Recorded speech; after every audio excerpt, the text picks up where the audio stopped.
Arrogance, pride, hubris, whatever you want to call it, cheaters have it in spades. I think it's a side effect of continually getting one over on the people who are closest to you. I suppose it makes them feel like they're particularly clever or like a secret agent out of some movie. In any case, they're special, or at least they think so. Better than you or me and any other decent person who wakes up every morning thinking they're safe amongst friends, family, and the people who love them. Of course, that's all nonsense. It's not terribly hard to lie to people who trust you, at least until they catch you at it. "Honey, great news," effused my wife, Tracy, as she set her keys and purse down on the small table near our front door. I smiled at her. It was a tepid thing. She hadn't noticed for weeks. "What's that, dear?" I asked. "We've been invited out on a company cruise next weekend," she said.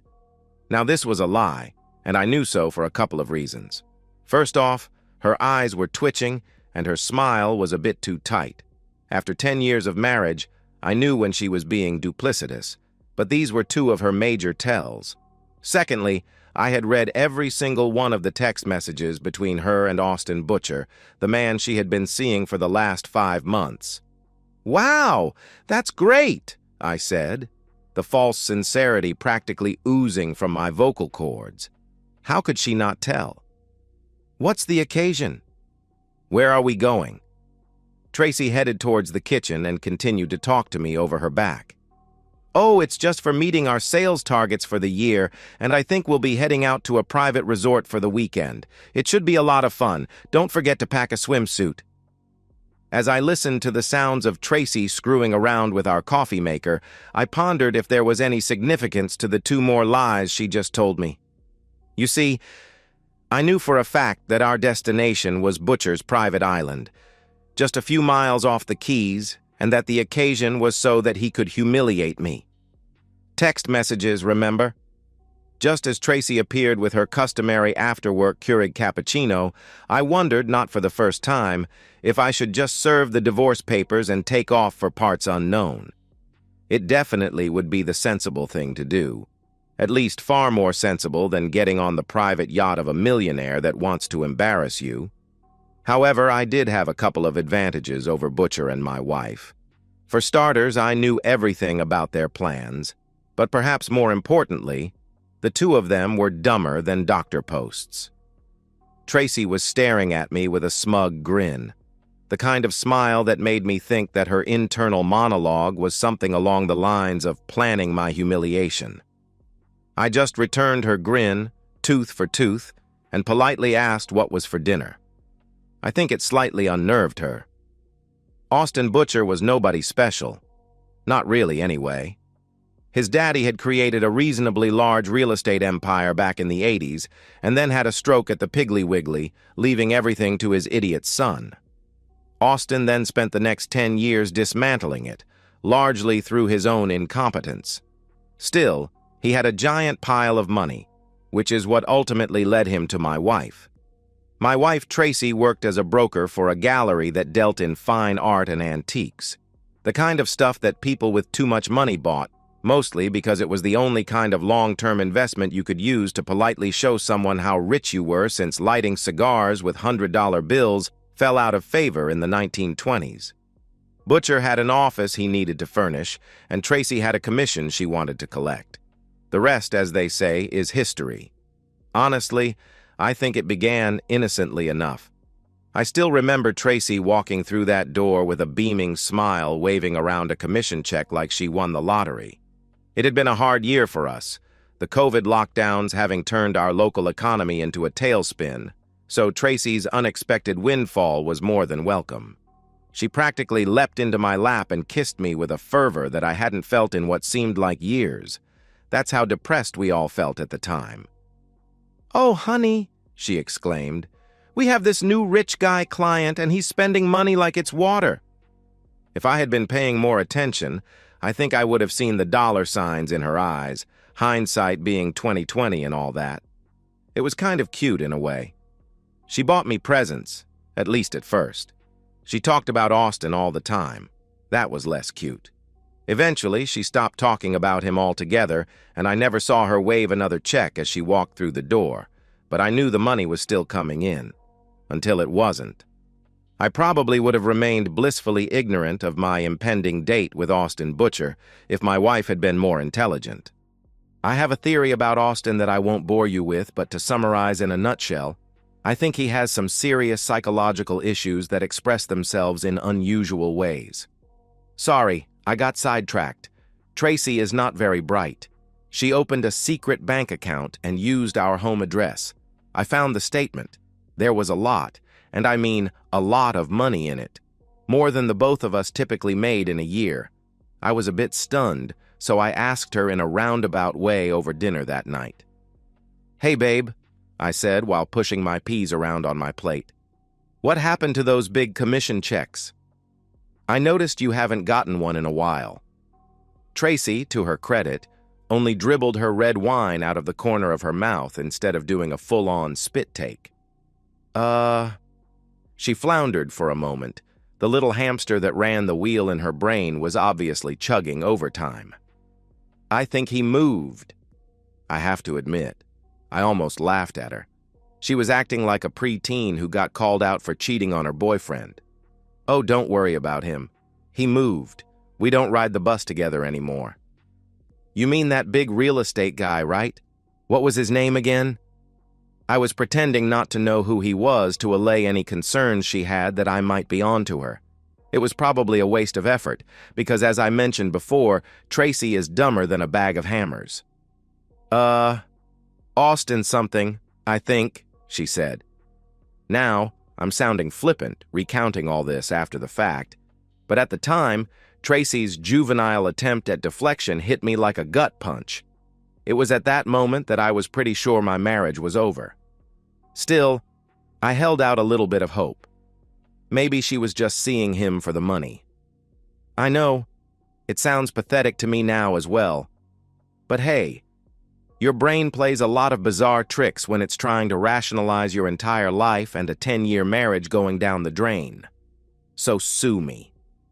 It wasn't until later that night when I woke up and unlocked Tracy's phone. She never bothered to change her code, she's not too clever, all right, and read her text messages that I fully understood how bad the situation was. I didn't cry, I'll give myself that, but it took me about 2 weeks until my stomach didn't feel like it wanted to rebel at odd times during the day. Anxiety will do that to you if you don't deal with it, and the best way for me to deal with it was to start working on a plan. Knowing where you're going, at least sometimes, is just as good if not better than knowing where you've been. Their plan, like them, was very simple. They were going to drug me at dinner, then with the help of one of the yacht crew who was actually a bodyguard, they'd carry me to Butcher's suite, tie me to a chair, and then wake me up and start their games. They were going to take compromising pictures to blackmail me. Now, I need to point out that as good as this plan might sound to a moron, unless you want to go to prison for murder, you really shouldn't try to drug people with sleeping pills and booze. I'm serious. You can kill someone that way. And you definitely shouldn't discuss such a plan in text messages, especially ones your husband has copied to a cloned phone being held by his lawyer. I mean, if your husband was less scrupulous, he might decide to reverse your dumb plan, be a bit less careful about how many pills he feeds you, and then just claim that you messed up your plan, because, as self-evident, you are not very smart and wrote it all out. Now, I might actually have a bottle of extremely potent benzodiazepine-based sleeping pills in my luggage that my wife ordered on her credit card from an online pharmacy. And it might even be in my overnight bag right now, but it was just one of many plans I had for the night. There was a whole bunch of items, a virtual pharmacy, see what I did there, just waiting to be put to bad use. Everything from liquid magnesium citrate, guaranteed to work in under 30 minutes, to more street-level substances that I obtained from my college-aged cousin. The point being, I had a deck of reverse cards, I just had to figure out how to use them.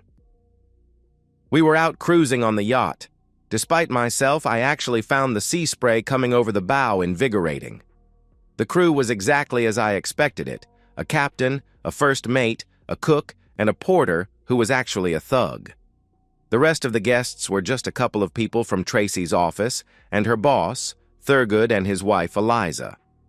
Eliza at least had the good sense to look slightly uncomfortable about what was going to go on. She clung to Thurgood's arm and every now and then would look at me and frown. Butcher, the pompous fellow, was flirting shamelessly with my wife. I didn't care to stop them, after all. I didn't really give a hoot. Instead, I kept hitting on one of Tracy's co-workers, a slender redhead named Claire, and I made sure to do it in front of her husband. Now, before anyone gives me grief for it, her husband wasn't some unwilling participant like they were trying to make out of me.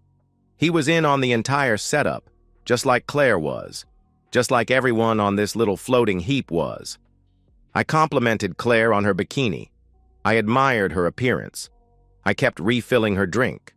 I asked her personal questions. I completely ignored Tracy.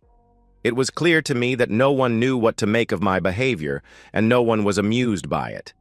Tracy was absolutely livid, and I could see Austin calming her down out of the corner of my eye.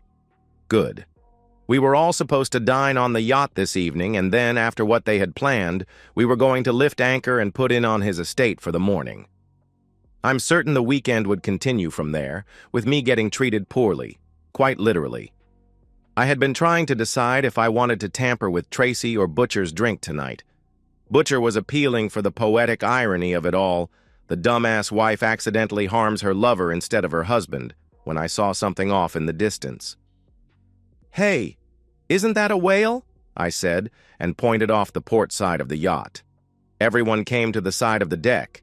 Eliza must have had some pretty good eyesight as she said, "Something seems wrong with it." "Hey, Williams, port side," Butcher called back to one of his lackeys. The boat shifted and crawled forward over the waves, and as we pulled closer, we could all see that it was indeed a whale. A very, very dead whale. There were the appropriate signs of sadness from the female members of the trip and a command from Butcher to move us away. But as the ship turned to leave, I caught sight of something interesting, but I'll get back to that later. It was getting close to showtime, so I excused myself, claiming I needed to use the head. I went to the galley and introduced myself to the cook. We had a nice talk about both the dinner being served tonight as well as her previous employment. She was very busy, her back turned to me most of the time, so I finally asked her where the cleaning supplies were. After all, I made a mess and wanted to clean it up. She showed me to a small closet on the aft side of the ship, and I thanked her. I chuckled to myself. There were 2 big jugs of what I was looking for. I made a few preparations and then returned, making sure to compliment Claire again. I swear I think this time she smiled. Maybe I should have been giving this flirtatious thing a try from the start. It seemed to work for fellows like Butcher. We were all sitting at the large table in the stateroom when Butcher stood from his chair. "I'd like to propose a toast," his voice cracked, either in excitement or nervousness, maybe both. This guy was a predator, and I didn't feel comfortable. I dutifully raised my glass along with everyone else. "To good friends and new beginnings?" We clinked. They drank. Mama raised no fool, so I set my glass down untouched. A nervous look passed between my disloyal wife and her wealthy playboy. "Honey, you're supposed to drink," she whispered to me. "I don't like champagne," I said. Again, I could see that hamster wheel starting to spin. The vacant eyes were a great giveaway. But, it's rude," she insisted. "Don't care. I gave up alcohol. It's bad for your health, you know." Another look was exchanged, this time between the porter and Butcher. "We'll get you something non-alcoholic to drink, sorry, sir." "Make it a Coke." "Of course, sir." I nodded graciously and then cut into my steak. It looked like a decent cut, well marbled, cooked medium rare, and the only thing on the plate that I hadn't doctored. The conversation was sparse and banal. My wife was uncharacteristically silent. I wondered if she was having a last-minute bout of conscience. Probably not. "Here, sir," the porter thug said, as he placed what looked like a glass of Coke on the table. I smiled and reached for it with a bit more enthusiasm than I had intended, and instead of knocking it over, it went flying across the table. "Oops! Damn it! Can't you do anything right?" exclaimed Tracy. "Sorry," I whined like a petulant teenager and huffed dramatically. "It's okay. We'll just clean this up and get you another one," said Butcher. I could see more than a few beads of perspiration on his pasty brow. Everyone else looked extremely uncomfortable. It was going to get a lot worse for them pretty soon. You see, liquid magnesium citrate is one of the fastest-acting and most powerful laxatives you can purchase. It's an osmotic laxative, which means it works by pulling water into the small intestine. Earlier, when I left for the head, I had made a small side trip to the galley and liberally dosed everything. Well, everything but the steaks. I liked steak. Poor, put upon Claire was the first person to succumb. We all heard the telltale gurgle emanating from her gut, and she politely excused herself with a blush on her face. I momentarily mused that blushing redheads are pretty cute. It went downhill from there, or more like knocking over a row of dominoes. Next was Eliza, then Thurgood. She must have had a weak constitution, he was a fast eater. Then Tracy, Claire's husband, and finally Butcher himself. The dumbass had enough sense to feebly say, "Something must be off," when he returned to the table. He was gone 4 minutes later for another trip. "Here, drink something," I said, holding out glasses of water that I had poured from the large carafe on the table. "You don't want to get dehydrated, you can die," I said with false seriousness. Tracy accepted the first glass from me, then others started to partake. The porter came back from the kitchen to warn everyone that there seemed to be some food poisoning served alongside with dinner tonight, only to be greeted with the foul smell of Thurgood having an accident while clutching his gut. Now, those of you who are clever, or particularly fiendish, probably realize that me offering water to everyone wasn't an act of altruism. I mean, of course it wasn't, right? No, every glass was liberally dosed with MDMA, better known to most of you as ecstasy.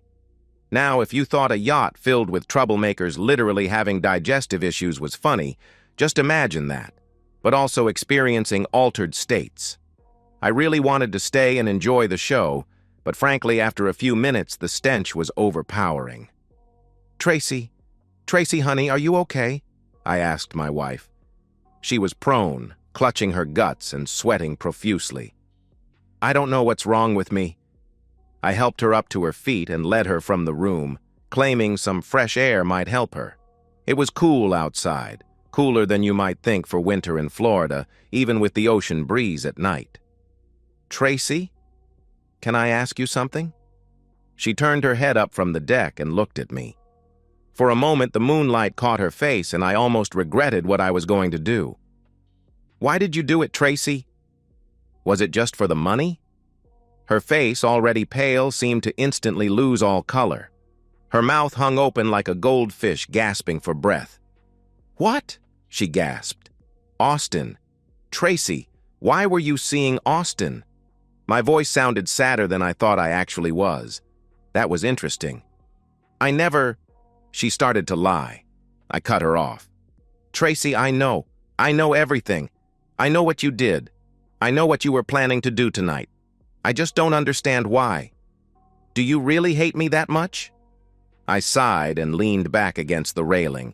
Tracy was obviously struggling with her digestive issues. "I don't hate you. I swear, I don't know." She grunted. She was losing her battle. "You must hate me. There's no other explanation that I can think of trying to hurt me that much, trying to drug me. Tracy, you were going to let that jerk hurt your husband." I was getting angry now. My hands were clenched in rage. "What the absolute heck, Tracy? What did I ever do to you to deserve that?" She was openly weeping now. The racking sobs finally caused her to lose control of her digestive system. The stench was nauseating, just like her behavior. For me, this was my moment of truth. Did I carry out my improvised plan, or did I just call the Coast Guard? It wasn't too late for me to end it without harm, to end it with a clear conscience. Unfortunately for Tracy, she was very unwise. "Just shut up! Shut up! You did this! You did this, didn't you?" she screeched at me. It seems like that hamster finally arrived at the obvious point. You son of a gun! Why couldn't you just be a good little pushover? You were treated horribly by me for weeks, you wimpy little loser."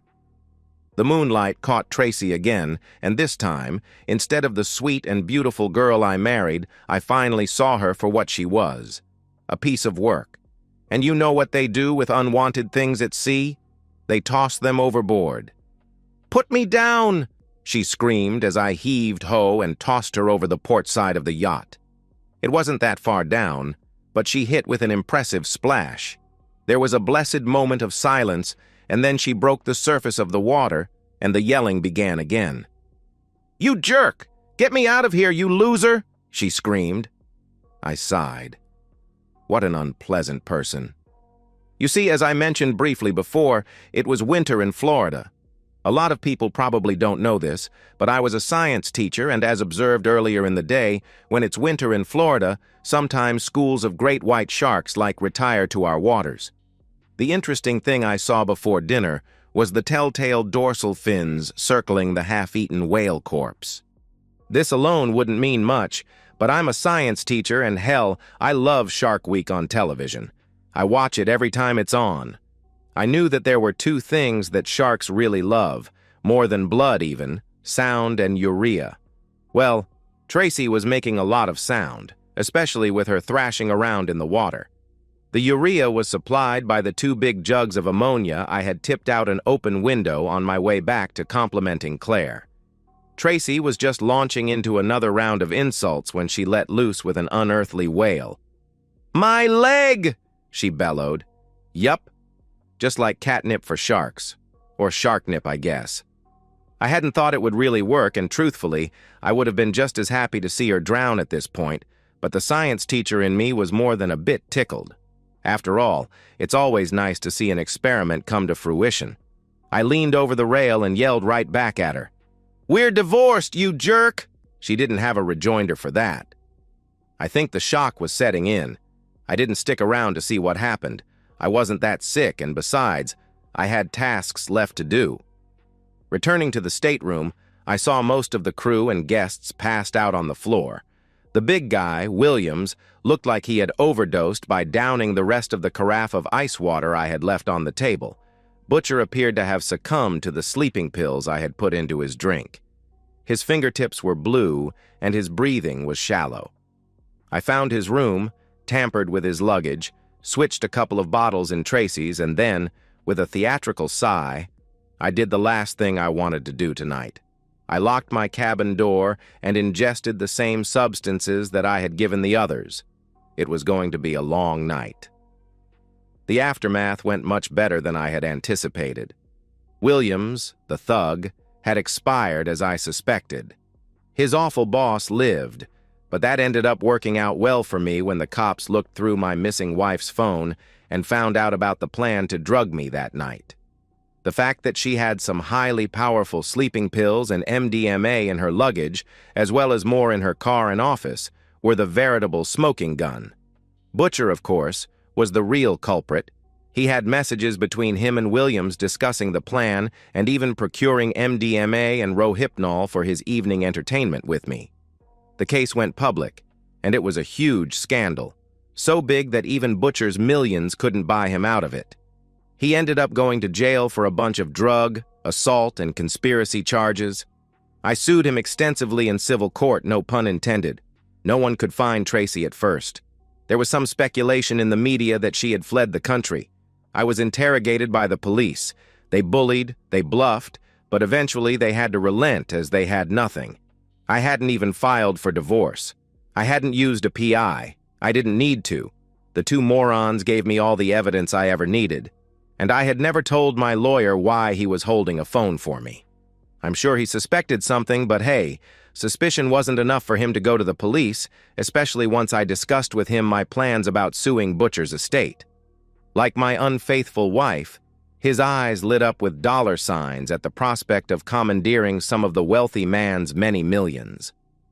Eventually, a week later, a dismembered torso washed up on a northern beach. It was the obvious victim of a shark attack. They identified it as Tracy from the serial number on her remaining implant. The cop visit started again, but by this time I think everyone was over it. The police explanation was that she had fallen overboard and been eaten by sharks. It was more or less true after all. It was 2 years later when I was vacationing at an all-inclusive resort at Playa del Carmen when I met my future wife, Rebecca. Like me, she was a teacher, and also like me, she had been cheated on by her ex. As with all redheads, I thought she was very cute when she blushed. I remember her coming to my suite on that second night and gasping at how well appointed it was. "Rick, I thought you were a high school teacher. How did you afford all this?" she asked me. I checked her eyes for dollar signs and didn't see any.